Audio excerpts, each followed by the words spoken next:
ఓ ఊర్లా పిల్లగాడు జిల్లా ఫస్ట్ వచ్చిండనుకోర్రి, ఊర్ల మీటింగ్ పెట్టి పోటీలు పడి సన్మానాలు చేస్తారు. అట్లనే ఆటల్లా రాష్ట్రానికి దేశానికి బిల్లలు పట్టుకొచ్చిన వాళ్ళని సుతా సన్మానం చేసి వాళ్ళు ఆ లెవెల్కి పోతానికి ఎంత చెమట తీసిండ్రో యాద్ చేస్తారు. అట్లనే ఎవరికన్నా ఏదన్నా అవార్డు వస్తే సుతా ఎవరితోని కానిది మనోన్తోటి అయ్యిందని పిలిచి సన్మానాలు చేస్తారు. అట్లనే గీసార్లకు సుతా దేశంలో పెద్ద అవార్డులు వచ్చినందుకు సర్కారోళ్ళు సన్మానం చేసిరన్నట్టు. పద్మ అవార్డులు వచ్చిన వాళ్లకు సన్మానాలు చేసింది మన సర్కార్.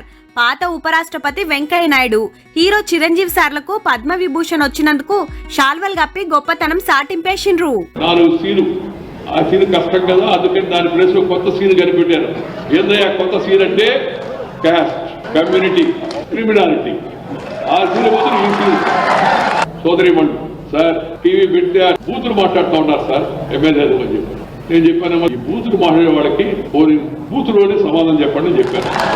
మీ అందరి అభిమాన నాయకుడు, గొప్ప నటుడు, పున్నమి నాడు సినిమాలో నటనలో a commitment ఉండేనో Uyyalawada Narasimha Reddy cinema సందర్భంగా చేసిన నటనలో అదే కమిట్మెంట్. అవార్డులు అనౌన్స్ చేసిన వెంటనే ఒక ప్రభుత్వం స్పందించి వారికి ఈ రకంగా సన్మానం చేయాలి అనే భావన రావడం అనేది బహుశా ఎప్పుడు జరగలేదు.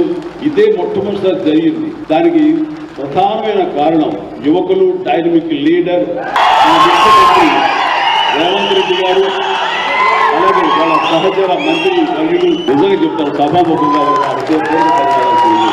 ఇక పద్మశ్రీ అవార్డులు వచ్చిన చిందు యక్షగానం కళాకారుడు గడ్డం సమ్మయ్య, బుర్రవీణ వాయిద్యకారుడు దాసరి కొండప్ప, శిల్పి ఆనందచారి, కవి కూరెళ్ల విఠలాచార్య, సంగీత కళాకారుడు సోమ్లాల్ సార్లకు సన్మానాలు జరిగినాయి.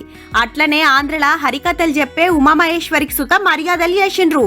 అంతేకాదు అవార్డులు వచ్చిన అందరికి 25 లక్షల రూపాయలు, నెల నెల 25,000 పింఛనిస్తామన్నాడు సీఎం సారు. అవార్డులు ఇవ్వటం అనేది ఎంతో సముచితం, ఎంతో ఆనందం, ఎంతో ముదాహం.